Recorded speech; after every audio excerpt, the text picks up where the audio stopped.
Ang anghel ng Panginoon ay nagbalita kay Santa Maria. At siya'y nag-iilalang ng Espiritu Santo. Aba, Ginoong Maria, napupuno ka ng grasya. Ang Panginoong Diyos ay sumasayo. Bukod kang pinagpala sa babaeng lahat, at pinagpala naman ang iyong anak na si Jesus. Santa Maria, Ina ng Diyos, ipanalangin mo kaming makasalanan, ngayon at kung kami mamamatay. Amen. Narito ang alipin ng Panginoon. Maganap nawa sa akin ayon sa wika mo. Aba, Ginoong Maria, napupuno ka ng grasya. Ang Panginoong Diyos ay sumasayo.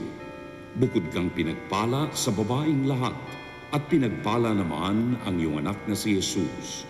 Santa Maria, Ina ng Diyos, ipanalangin mo kaming makasalanan, ngayon at kung kami mamamatay. Amen.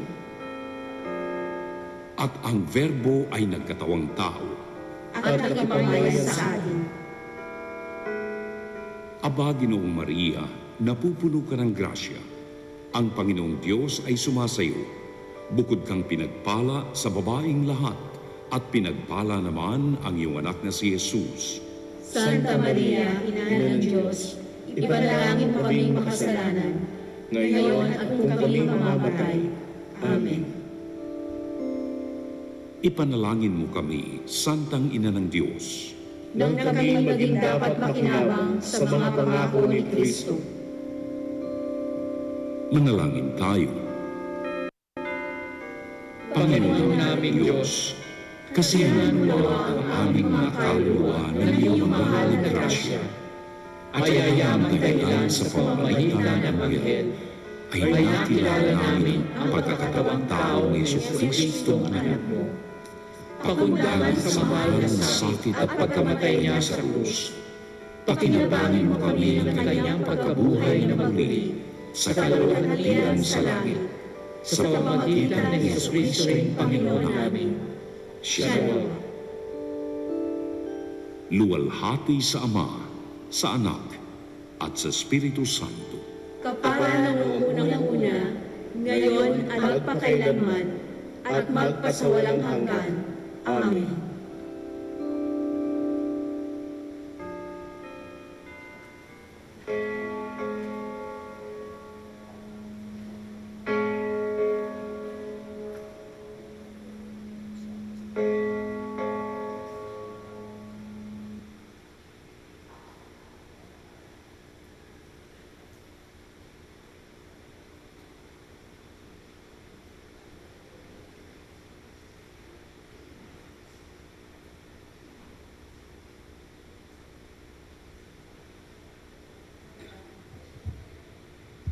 Magandang umaga po sa inyong lahat. Ngayon po ay ating ipinagdiriwang ang Miyerkules ng Abo. Ang mamumuno po sa ating banal na misa ay si Reverend Father Joel Villaruel, OAR. Magsitayo ang lahat.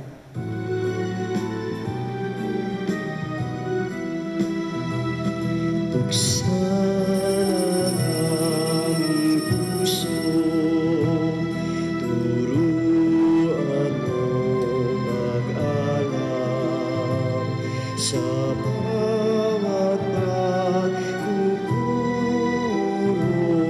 lahat ay magkayakap.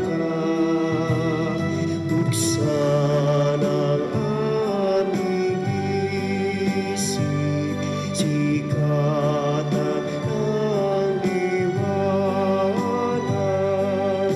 ng pusang matangkilik, tungkulin na banal. Buksan ang aming halal, sarili na ialay. Tulungan mong ihanap kami na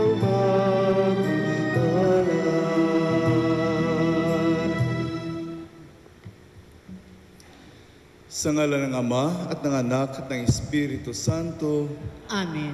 ang pagpapala ng ating Panginoong Hesukristo, ang pag-ibig ng Diyos Ama at ang pakikipagkaisa ng Espiritu Santo naway sumainyong. At sa inyo rin. So sa araw na ito mga kapatid ko kay Kristo, atin pong sinisimula ng ating paglalakbay sa Kwaresma, Lenten season. At ito'y nag-iimbita po sa atin na dapat maging prayerful tayo. Dapat lagi tayong nagdadasal, lagi tayong magre-reflect lahat ng mga nangyayari sa buhay natin at lalong-lalo na po sa pagmamahal ng Diyos sa atin. Manalangin tayo.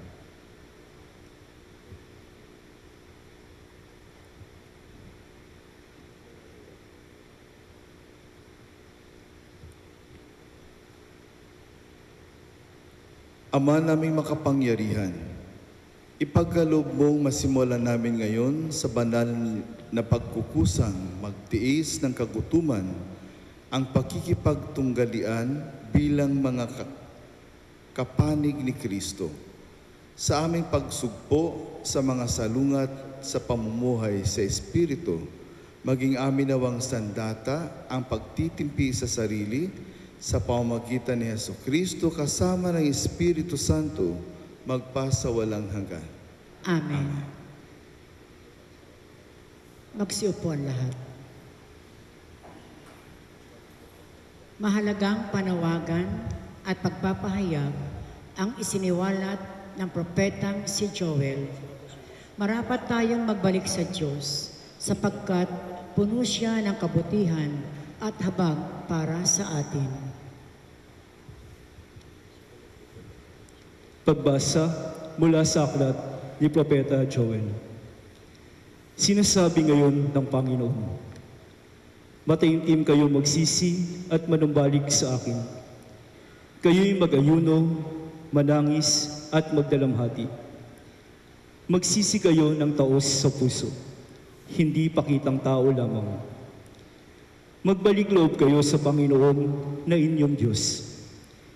Siya'y may magandang loob at puspos ng awa, mapagpahinuhod at tapat sa kanyang pangako. Laging handang magpatawad at hindi magpaparusa. Maaring lingapin kayo ng Panginoon at bigyan ng masaganang ani. Kung magkagayon, mahahandugan natin siya ng haing butil at alak. Ang trompeta ay hipa ninyo.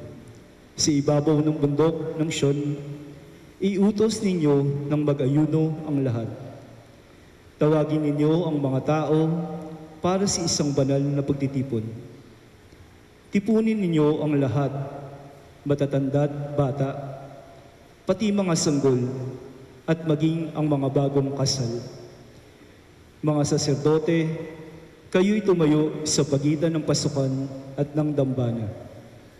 Manangis kayo't manalangin ng ganito. Mahabag ka sa iyong bayan, O Panginoon. Huwag mong tulutang kami hamakit pagtawanan ng ibang mga bansa at tanungin, nasaan ang inyong Diyos? Pagkaraan, ipinamalas ng Panginoon na siya'y nagmamalasakit sa kanyang bayan. Ang salita ng Diyos. Salamat sa Diyos. Poon iyong kaawaan, kaming sayo'y nagsisuway. Poon iyong kaawaan, kaming sa iyo'y nagsisuway.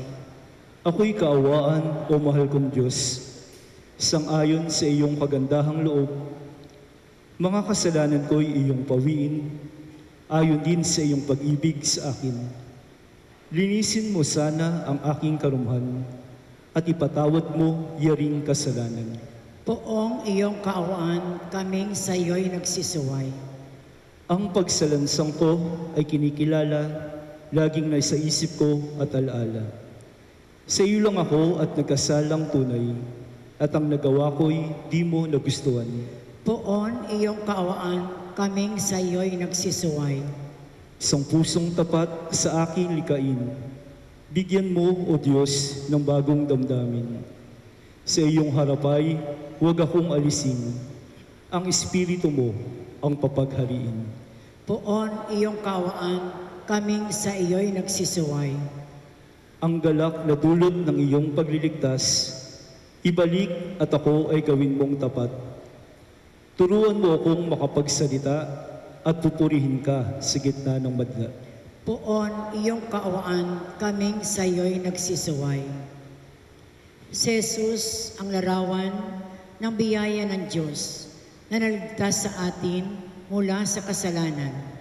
Kwaresma ang panahon kung kailan dapat tayong higit na mapalapit kay Jesus sa kanyang pagliligtas sa sangkatauhan. Tinatawagan tayo ni San Pablo na malugod natin itong tanggapin. Pagbasa mula sa ikalawang sulat ni Apostol San Pablo sa mga taga-Korinto. Mga kapatid, ako'y sugo ni Kristo, parang ang Diyos na rin ang namamanhig sa inyo sa pamamagitan ko. Makipagkasundo kayo sa Diyos. Hindi nagkasala si Kristo, ngunit dahil sa atin, siya'y ibinilang na makasalanan upang makipag-isa tayo sa Kanya at mapabanal sa harapan ng Diyos sa pamamagitan niya. Yamang kami mga katulong sa gawain ng Diyos, ipinamamanig namin sa inyo na huwag sayangin ang pagkakataong ibinigay ng Diyos sapagkat sinasabi niya, sa kaukulang panahon ay pinakikinggan kita. Sa araw ng pagliligtas, sinaklolohan kita. Tignan ninyo, ngayon na ang panahong nararapat, ngayon ang araw ng pagliligtas. Ang salita ng Diyos. Salamat sa Diyos. Magsitayo ang lahat.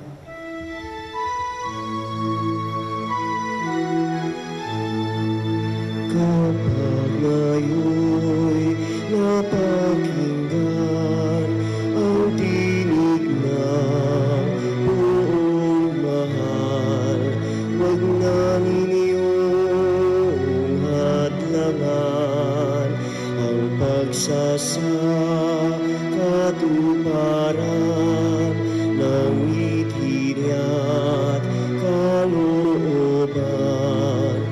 Halina't tayo'y mag-alay kay Jesus na buong mahal ng pananalig na tunay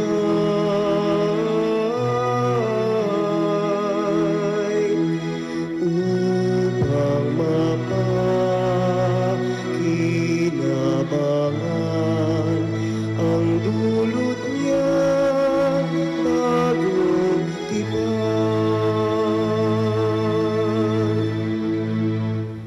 Kapag ngayoy napakinggan ang tinig ng poong mahal, huwag na ninyong hadlangan ang pagsasakatuparan ng mithi niya't kalooban.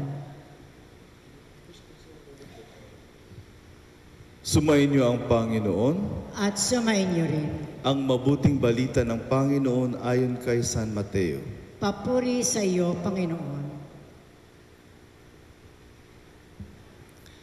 Noong panahong iyon, sinabi ni Jesus sa kanyang mga alagad, pag-ingatan ninyo na huwag maging pakitang tao lamang ang paggawa ninyo ng mabuti. Kapag ganyan ang ginawa ninyo, wala kayong matatamong gantimpala buhat sa inyong amang nasa langit. Kaya nga, kapag naglilimos kayo, huwag mo nang ipagmakaingay ito, katulad ng ginagawa ng mga mapagpaimbabaw doon sa sinagoga at sa mga lansangan. Ginagawa nila ito upang purihin sila ng mga tao. Sinasabi ko sa inyo, tinanggap na nila ang kanilang gantimpala. Ngunit kung naglilimos ka, huwag mo nang ipaalam ito kahit sa iyong pinakamatalik na kaibigan upang malihim ang iyong paglilimos. At gagantihan ka ng iyong amang nakakikita ng kabutihang ginagawa mo ng lihim. At kapag nananalangin kayo, Huwag kayong tumulad sa mga mapagpaimbabaw. Mahilig silang manalangin ng patayo sa mga sinagoga at sa mga panulukang daan upang makita ng mga tao.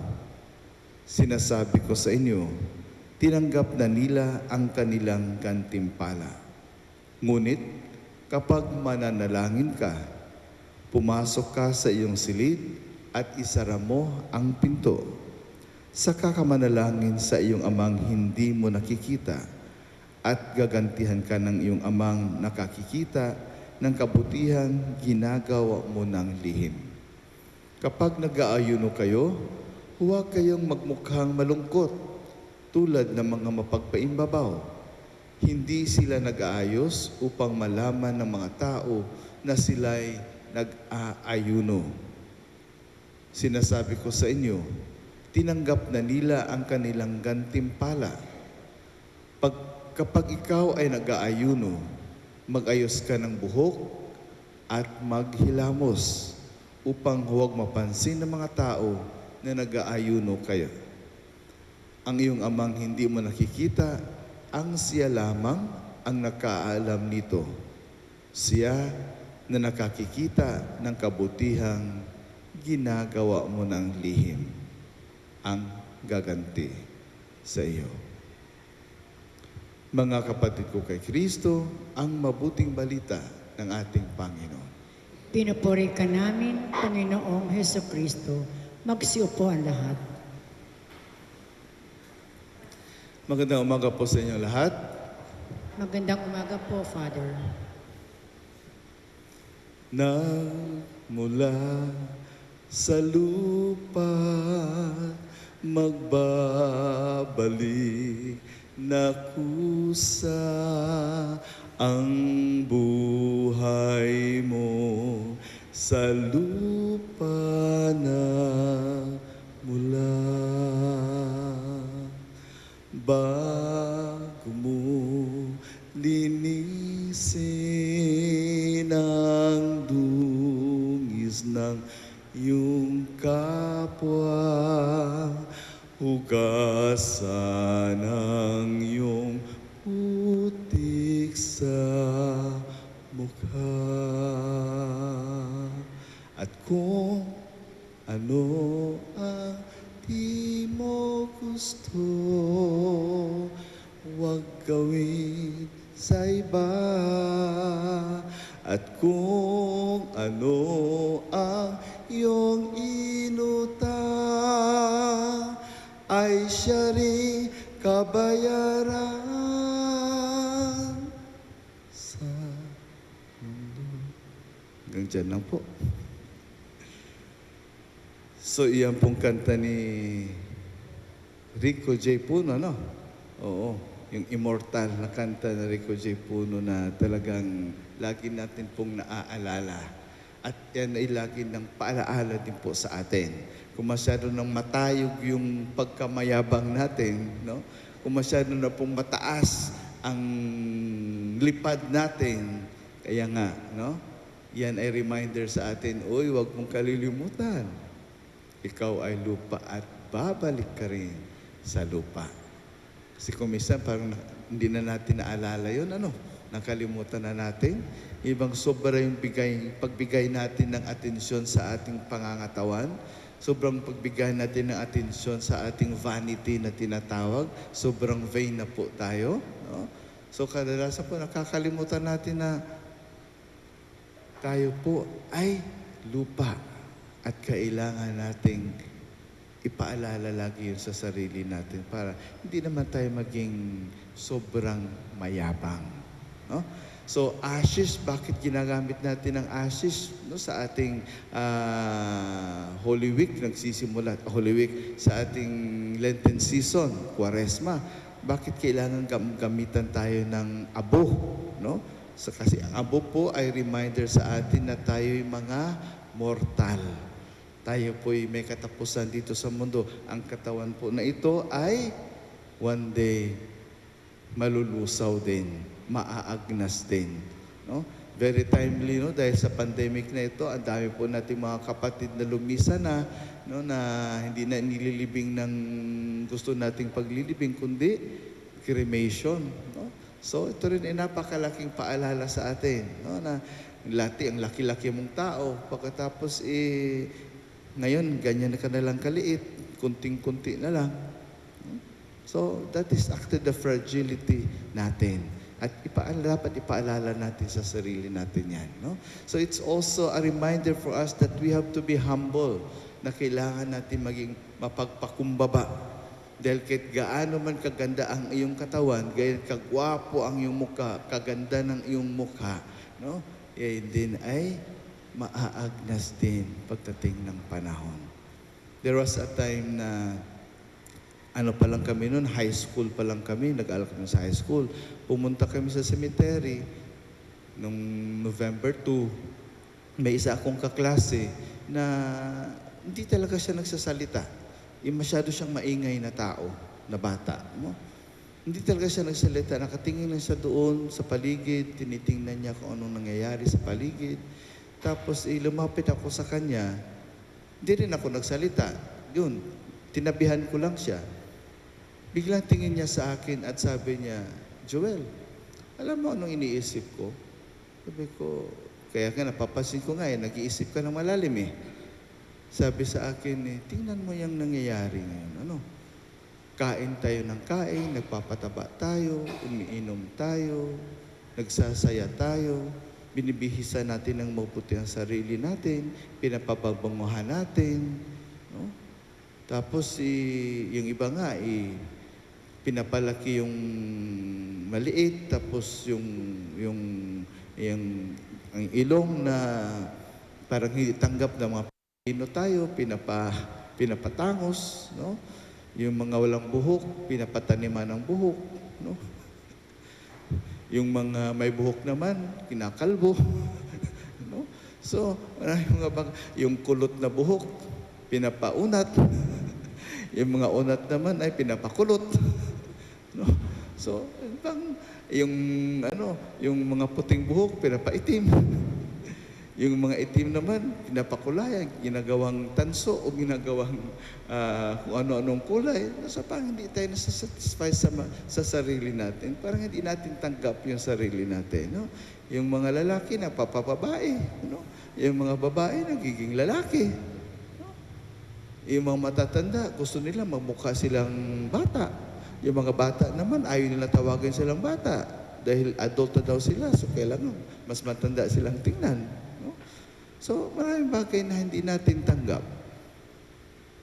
Ngunit, tingnan mo naman, saan lang magtatapos ang katawang pang-tao na ito?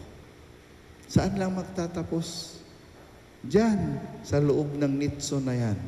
Diyan na magtatapos itong katawan na ito na kuminsan po ipinaglalaban talaga natin. Nakikipag-away tayo, no? Dahil lang sa katawan na ito. Yan lang pala ang katapusan niya. So it's a reminder for us to be humble. It's a reminder for us na dapat tayo mapagpakumbaba. Hindi tayo masyadong mayabang, no? Sa mga sa sarili natin, mayabang sa mga na-achieve na natin sa buhay dahil huling araw na buhay natin dito sa mundo, diyan din po tayo babalik. Nagmula sa lupa at babalik sa lupa. Pangalawang bagay po na dapat nating laging alalahanin, huwag natin kalimutan sa ating paglalakbay nitong Kwaresma na ito ay yung 3 pillars, no? 3 pillars of Lent. Anong pillars na tinatawag? Haligi. So 3 lang pong dapat nating alalahanin, dapat hindi kulang dapat hindi dapat 3 talaga. Parang tripod, para makatayo tayo ng maayos. Ano ba 'yon? Ang pagdadasal, importante yan, no?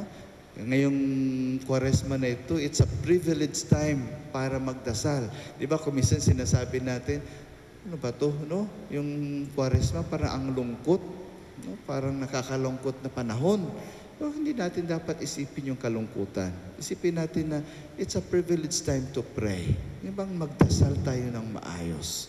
Magdasal tayo ng talagang sa sarili natin na kaka-reflect tayo ng maayos na ang Diyos ay lagi nating kasama. No? So, panalangin. At according to Saint Augustine, the wings of prayer are fasting and almsgiving. No? So pag prayer lang daw, parang hindi siya makakalipad. So kailangan ng fasting at saka almsgiving para makalipad itong pananalangin. No? So maka-take off siya. So according to Saint Augustine, fasting and almsgiving are the wings of prayer. So mga pakpak iyan ng panalangin. No? So hindi kumpleto po ang prayer pag walang fasting, no? At wala pong almsgiving.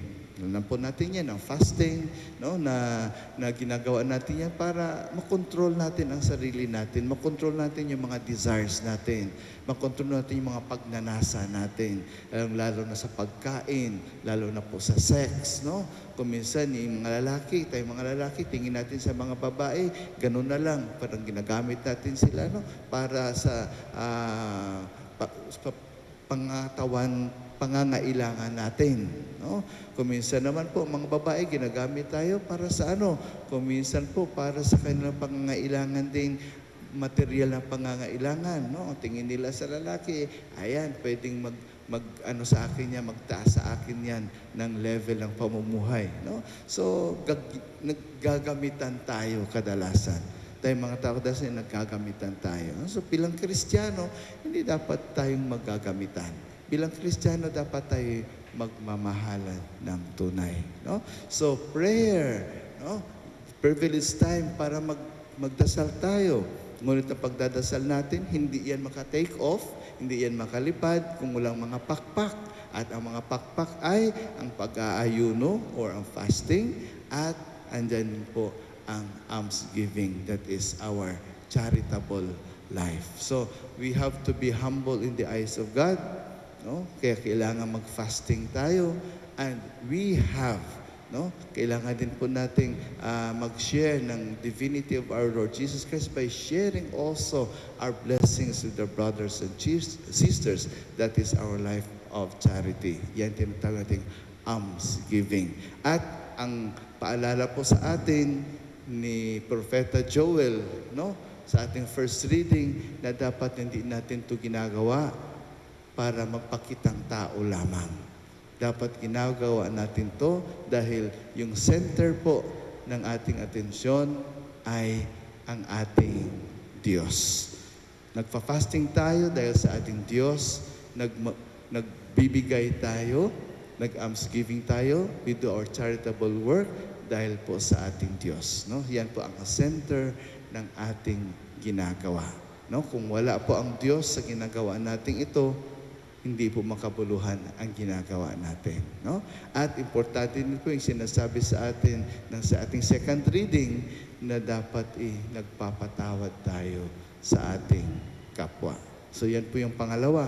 Yung pangatlo, na reminder po sa atin na huwag nating kalimutan na Lenten season is also a time for thanksgiving. Pag tayo nagpapasalamat, ano ba pinapagpapasalamatan natin? Bakit tayo nagpapasalamat? Sigurado, sabihin mo, I thank the Lord for my family. Di pa ba? No, papasalamat ko sa Diyos para sa aking pamilya. Nagpapasalamat ko sa Diyos para sa aking mga kaibigan. Nagpapasalamat ako sa Diyos para sa mga sasakyan tawag dito, na nabili ko, no? Pasalamat ako sa Diyos para sa bahay, no? Bahay at lupa. Papasalamat sa Diyos para sa mga properties natin, no? O ano-ano pa mga pinagpapasalamatan natin. Pero there's one thing very important na dapat nating pasalamatan, mga kapatid ko kay Kristo, na hindi nawawala sa atin. Kasi pamilya natin, yes, they are there, kasama natin, pero one day, iiwan din nila tayo. Di po ba? Hindi sila permanent sa buhay natin. Yung asawa mo, kasama mo ngayon, pero bukas di mo alam, no? Hindi natin alam. family, ganyan. Kasama natin pero mawawala din sa atin. Mga properties natin, bahay natin, no? Pinagdadasal natin na hindi mangyari pero kadalasan nangyayari. Pwedeng masunugan tayo, pwedeng mabaha tayo, pwedeng malindol tayo, mawawala din yan sa atin. No? Ano pang dapat natin pasalamatan? Yung health natin, pinapasalamatan natin, ngunit okay tayo ngayon, kinabukasan pwede tayong magkasakit. So mawawala din sa atin. No? Ano pang dapat natin pasalamatan? Pagkain, in abundance. Ang dami nating makakain, masasarap. Pero pwedeng mangyari na kinabukasan, wala tayong maihain sa ating mesa. No? So mawawala din sila. So ano ang dapat nating pasalamatan na hindi mawawala sa atin? Yun ang dapat ng alalahanin lagi. Yan ang pagmamahal ng Diyos sa atin. Yan ang number one na dapat nating pasalamatan araw-araw. Kahit ganito lang tayo, kahit lupa tayo, kahit sabihin natin parang baliwala lang tayo sa mata ng tao, sa mata ng lipunan, pero mahal tayo ng Diyos. At yan po ang nagbibigay sa atin ng napakalaking halaga. Kaya hindi natin pwedeng sabihin na baliwala ang tao na yan. Hindi natin pwedeng sabihin na walang silbi ang tao na yan dahil mahal siya ng Diyos. Mahal tayo ng Diyos. At yan po ang pinakamahalaga sa lahat at yan po ang dapat nating pasalamatan araw-araw. Amen? Magsitayo ang lahat.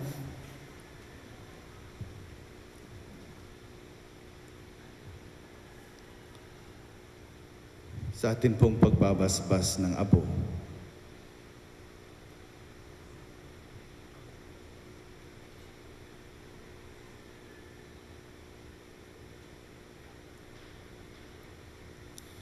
minamahal na mga kapatid, manalangin tayo sa Amang May Kapal upang ang abong sa ulo natin ilalagay para ipahiwatig ang pagbabagong buhay ay marapatin niyang gawaran ng kanyang pagpapala at malaking pagmamahal.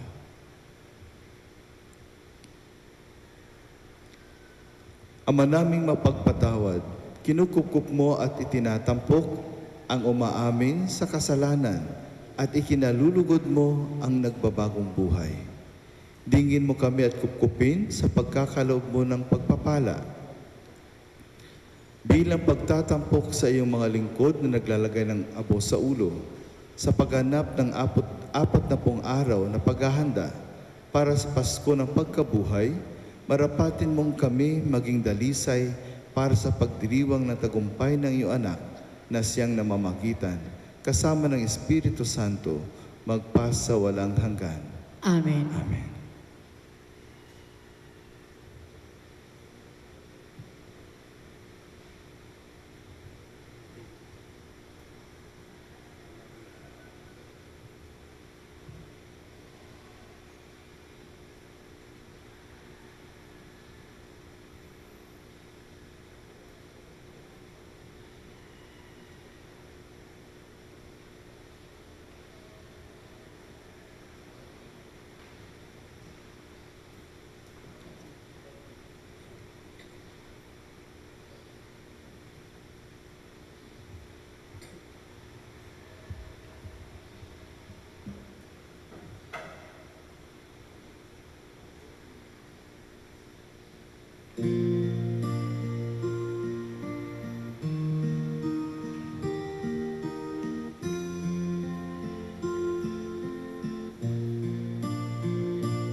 Magsitayo ang lahat.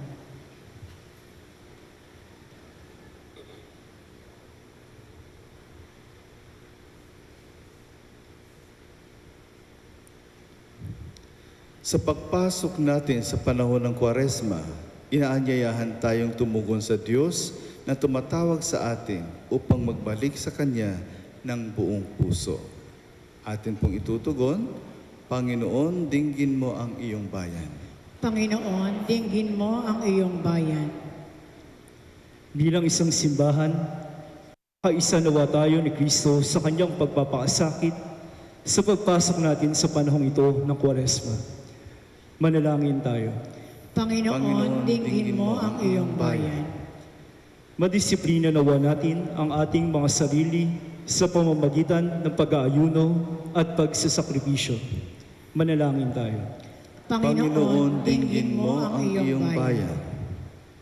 Imulat nawa natin ang ating mga mata sa mga kapatid nating lubos na nangangailangan sa pamamagitan ng pagkakawang gawa at taus-pusong paglilingkod.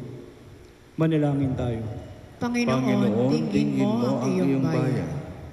Maging masaya at mapayapa nawa sa piling ng Diyos ang mga kapatid nating yumao. Manalangin tayo. Panginoon, dinggin mo ang iyong bayan. Sa ilang sandali ng katahimikan, ating ipanalangin ang iba pang mga pangangailangan ng ating pamayanan, pati na rin ang ating pansariling kahilingan.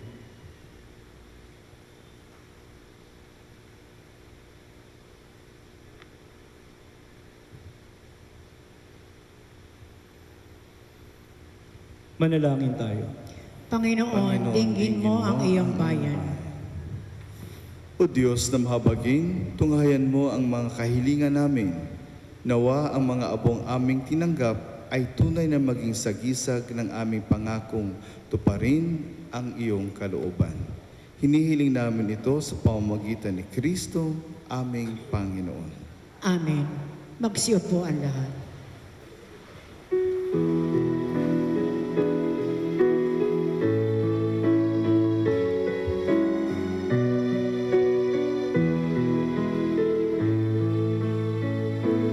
Handog namin sa iyo, Ama, ang tinapay at alak na ito. Handog ng bayang umaasa, sumasambat nagmamahal sa'yo. Naway dalhin ng iyong anghel ang aming panalangin sa iyong dambana, katulad ng halimuyak ng insenso umakyat sa kalangitan. Handog namin sa iyo, ang tinapay at alak na ito. Handog ng bayang umaasa, sumasambat nagmamahal sa'yo. Magsitayo ang lahat.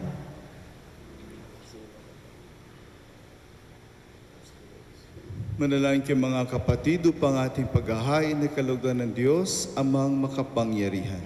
Tanggapin nawa ng Panginoon itong paghahain sa iyong mga kamay, sa kapurihan niya at karangalan sa ating kapakinabangan at sa buong sambayaran niyang banal. Ama naming mapagmahal, ang pinagsaluhan namin, Ama naming lumikha, ginaganap namin ang paghahain ito bilang maringal na pasimula sa 40 araw na paghahanda.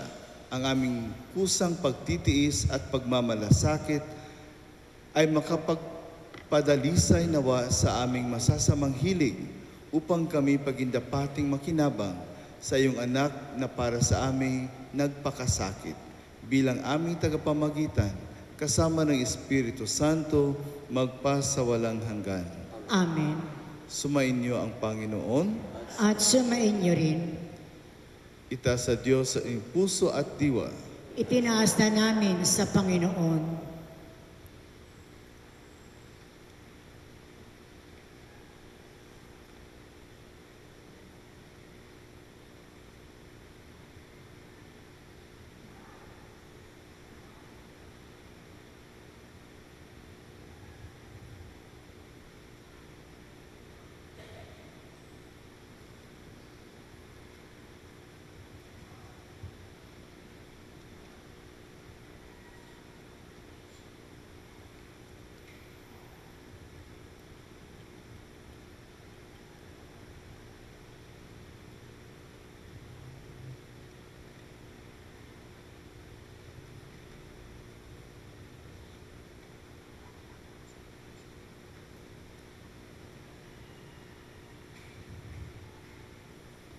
Pasalamatan natin ang Panginoong ating Diyos. Marapat na siya'y pasalamatan.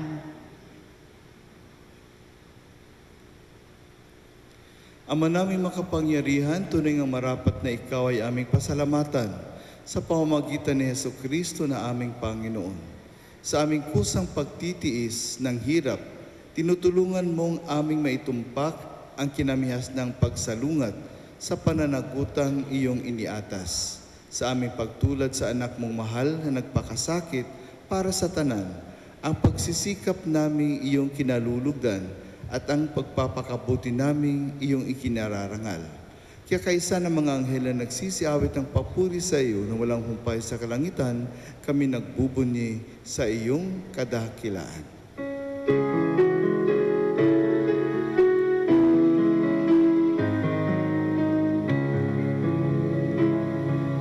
Santo, Santo, Santo, Panginoong Diyos na makapangyarihan, napupuno ang langit at lupa ng kaluwalhatian mo.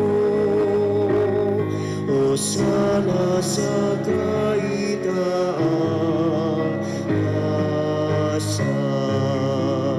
pinagpalang naparirito sa ngalan ng Panginoon. Hosana sa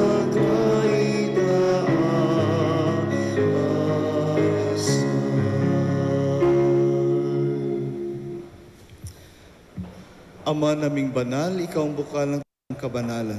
Kaya't sa pamamagitan ng iyong Espiritu, gawin mong banal ang kaloob na ito upang para sa amin maging katawan at dugo ng aming Panginoong Heso Kristo.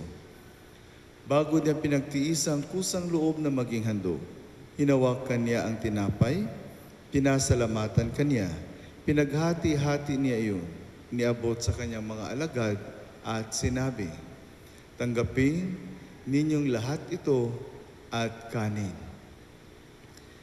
Ito ang aking katawan na ihahandog para sa inyo."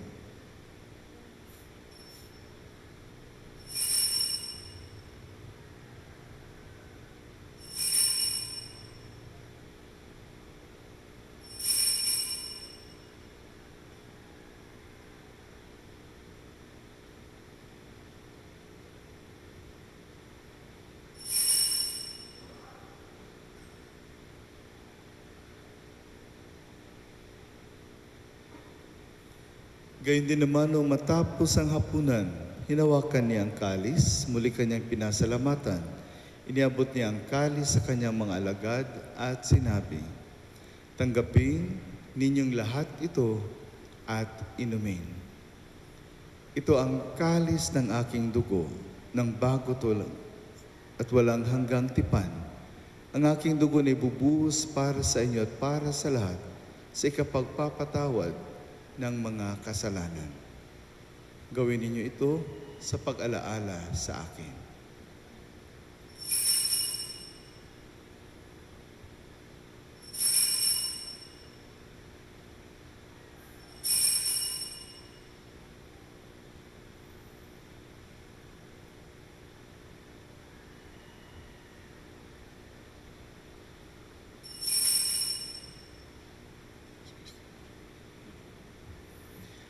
Ang misteryo ng pananampalataya.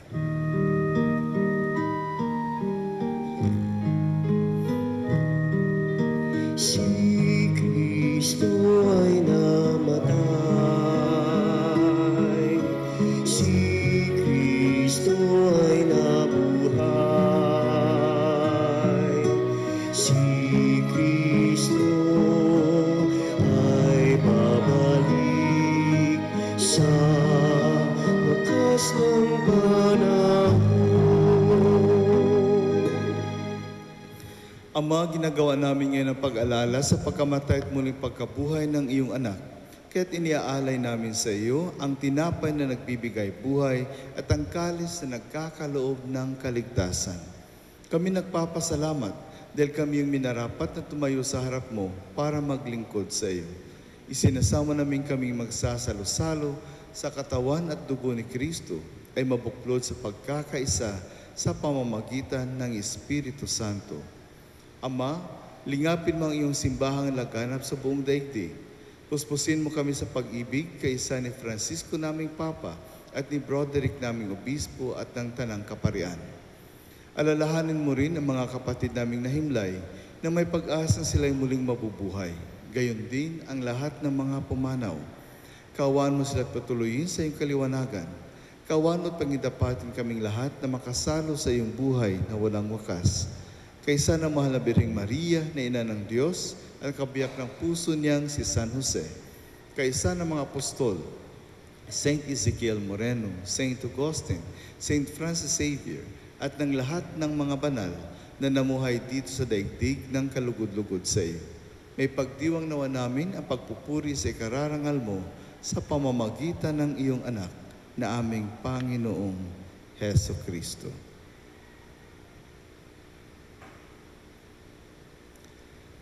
Sa pamamagitan ni Kristo, kasama niya at sa Kanya, ang lahat ng parangal at papuri ay sa iyo, Diyos sa mga makapangyarihan, kasama ng Espiritu Santo, magpasa walang hanggan. Amen. Magsitayo ang lahat.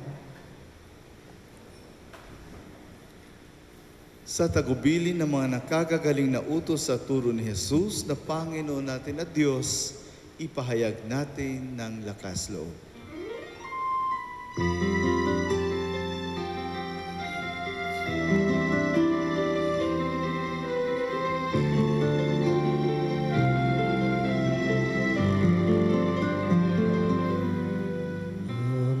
namin, sumasalangit ka, sambahin ang ngalan mo, mapasa amin ang kaharian mo, sundin ang loob mo. Dito sa lupa para na sa langit, bigyan mo kami ngayon ng aming kakanin sa araw-araw at patawarin mo kami sa aming mga sala, para naman mapatawad namin sa nagkakasala sa amin, at huwag mo kaming ipaintulot sa tukso, at iadya mo kami sa lahat ng masama.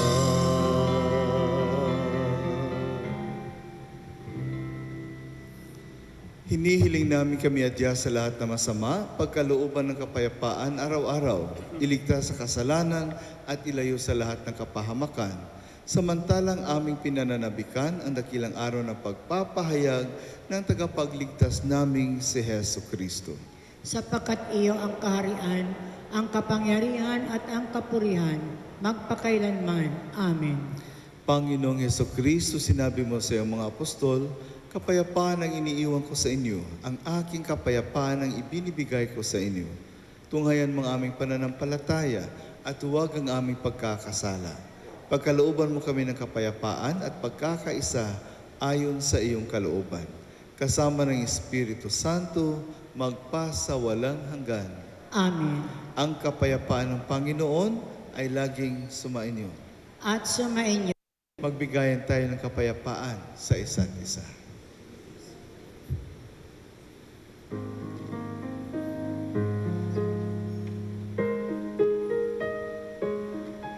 Kordero ng Diyos na nag-aalis ng mga kasalanan ng sanlibutan. Maawa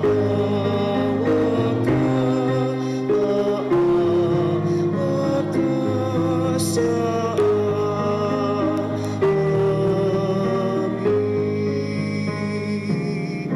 Kordero ng Diyos na nag-aalis ng mga kasalanan ng sanlibutan. Maawa ka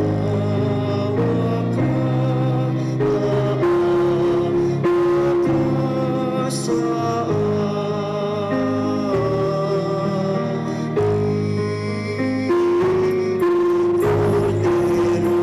Kordero ng Diyos na nag-aalis ng mga kasalanan ng sanlibutan, ipagkaloob mo sa amin ang kapayapaan.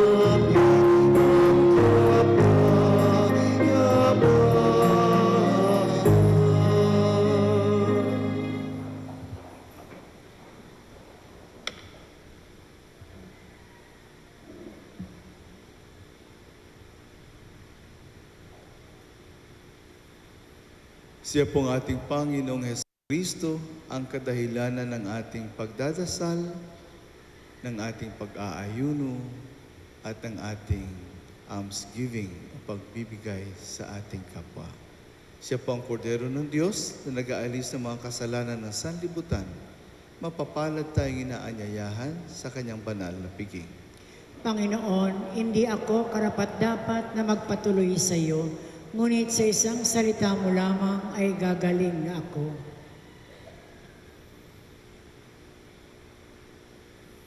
Ang katawan ni Kristo, Amen.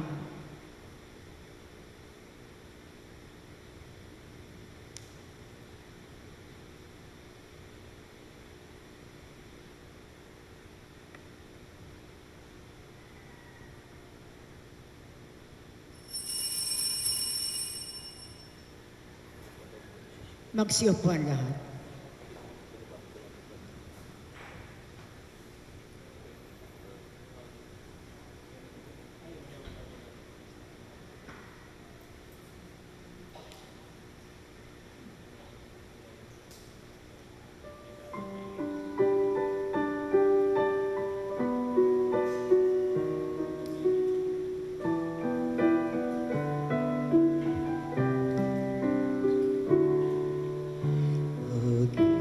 Pag-ibig ang siyang pumukaw sa ating puso at kaluluwa, ang siyang nagdulot sa ating buhay ng gintong aral at pag-asa.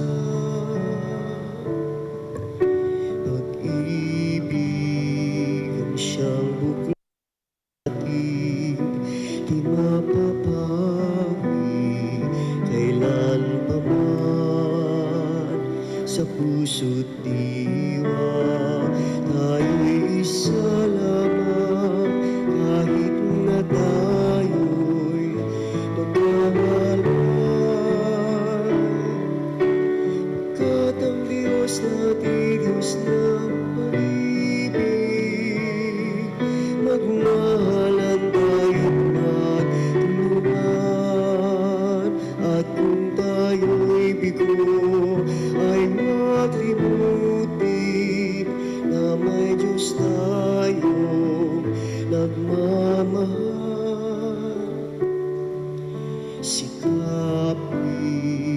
sa ating pagsuyo, ating ikalat sa buong mundo.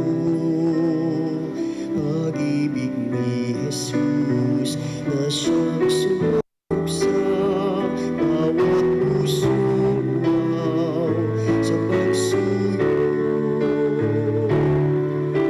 Pagkat ang Diyos natin ang pag-ibig, magmahalan tayo't magtulungan. At kung tayo'y bigo, ay huwag limutin na may Diyos tayong nagmamahal. Pagkat ang Diyos natin, Diyos ng pag-ibig, magmahalan tayo't magtulungan. At kung tayo'y bigo, ay huwag limutin na may Diyos tayong nagmamahal. Diyos ay pag-ibig, Diyos ay pag-ibig, Diyos ay pag-ibig. Magsitayo ang lahat.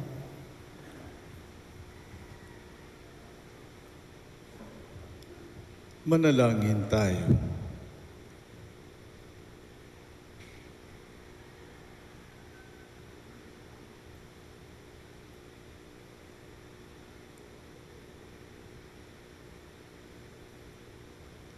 Ama naming mapagmahal, ang pinagsaluhan namin ay amin nawang pakinabangan sa pagkakamit ng dulot ng kagalingan ng kagutumang kusa naming pinagtitiisan at iyong kinalulugdan sa pamamagitan ni Jesucristo kasama ng Espiritu magpasawalang hanggan. Amen. Magsiupo ang lahat para isa lang mga paalaala.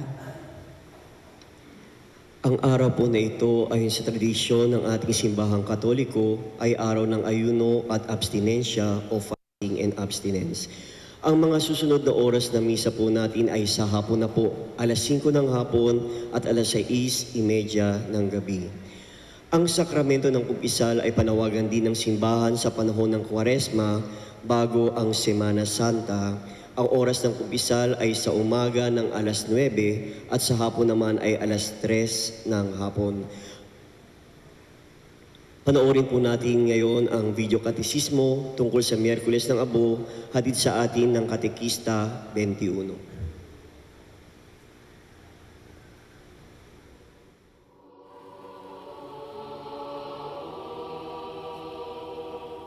Ang Miyerkules ng Abo ay hudyat ng pagsisimula ng panahon ng Kwaresma. Ang Kwaresma ay ang 40 araw ng paghahanda para sa Pasko ng muling pagkabuhay ng ating Panginoon. Matutunghayan sa lumang tipan na ang abo ay tanda ng pagsisisi at pagbabalik loob sa Diyos. Noong ipinahayag ni Propeta Hona sa mga taga-Ninibe ng kanilang bayan ay gugunawin pagkatapos ng 40 araw, ang lahat ng mga taga-Ninibe, kahit na ang kanilang hari ay nagsuot ng sako, nagpahid ng abo sa katawan at nag-ayuno bilang tanda ng kanilang pagsisisi at pagbabalik loob. Dahil dito, hindi na itinuloy ng Diyos ang kanyang plano na gunawin ang bayan ng Ninibe. Sa pagdiriwang ng banal na misa sa araw ng Miyerkules ng Abo, gagawin ang pagbabasbas at ang pagpapahid ng abo.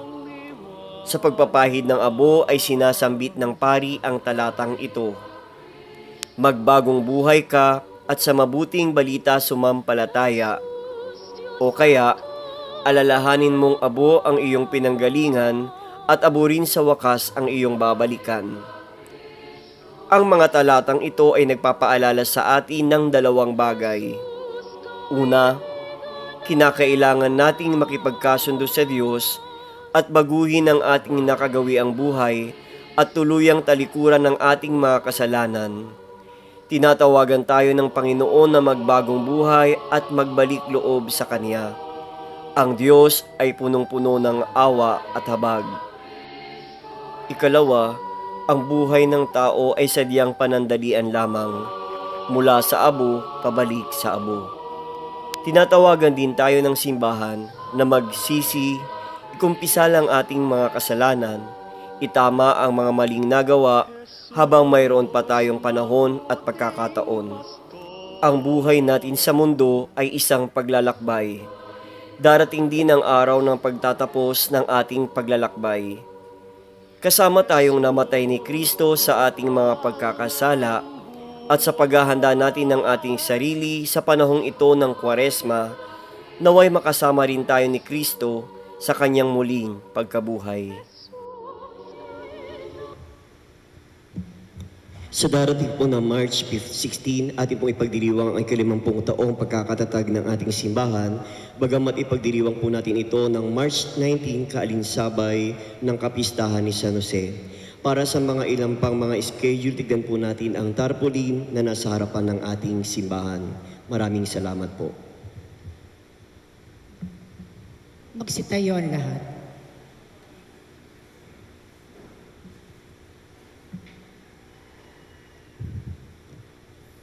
Ready na ba kayo? Ready para sa ano? Ready na kayo para sa fasting? Minsan nagreklamo yung mga tao, no? Hirap naman yan ang fasting na yan. Sabi ko, yung simbahan natin, humingi lang po sa atin 2 beses isang taon, no? Ngayon, as Wednesday, saka sa Good Friday.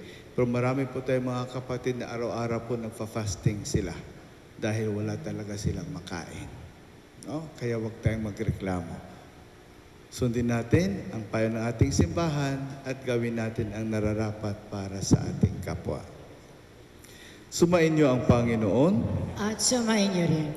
Yumuko ko kayo tingin ang biyaya ng Diyos.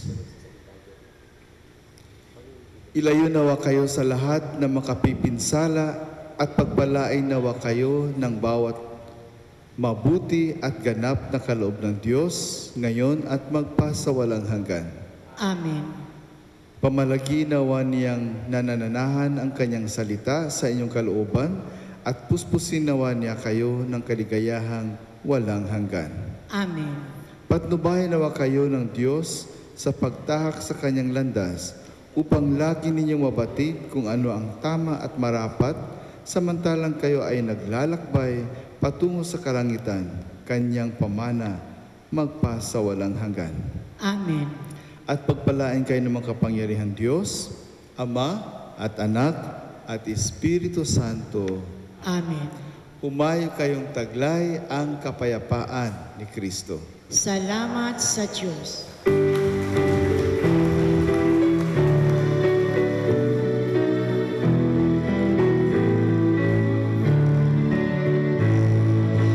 Walang sinuman ang nabubuhay para sa sarili.